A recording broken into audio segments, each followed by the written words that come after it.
Why did the nuclear industry have the need for Yucca Mountain? What was the problem with Yucca Mountain? And what's the new long-term solution? Great questions. So the need for Yucca Mountain is simply the same need you have for any kind of industry. Whenever we're going to control nature, we create waste. It's like the second law of thermodynamics in an industrial scale.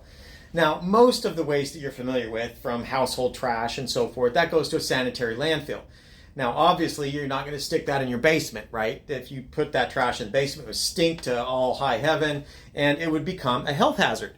Now, that doesn't mean that it's inherently dangerous. It just means that we need to safely store it. We know how to safely handle sanitary waste. It goes to a landfill, and you just don't let it sit around so long that it becomes putrid.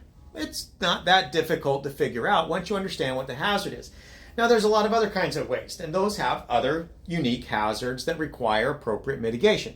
It could be biologics, right, from a hospital, where there could be issues with diseases. It could be, say, sharps or glass. Those require different kinds of handling to safely mitigate the hazard if it's going to be sent off for trash. There can be other hazards. You could have hazardous materials, PCBs, heavy metals, a lot of other kinds of hazardous materials, acids, corrosives, explosives, things that need to be disposed of that have unique hazards, and they require appropriate controls to mitigate those hazards. Now, those can be in transportation and they can be in disposal. You could have certain disposal requirements to make sure that that hazard's been mitigated, and certain travel requirements, and they're all unique to that particular waste.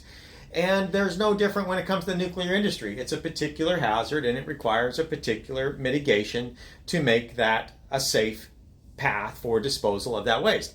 And for transportation, we largely just require shielding. There are some other controls that go in there. And similarly, for final disposal, what you need is just good geology. A great example is the WIPP site. It's about a mile thick of water evaporites, about a half a mile of sodium chloride and about a half a mile calcium sulfate. Water evaporites from an ancient seabed. And so that's extremely stable. That stuff is extremely stable, and that makes for good disposal of spent nuclear fuel or any other nuclear waste.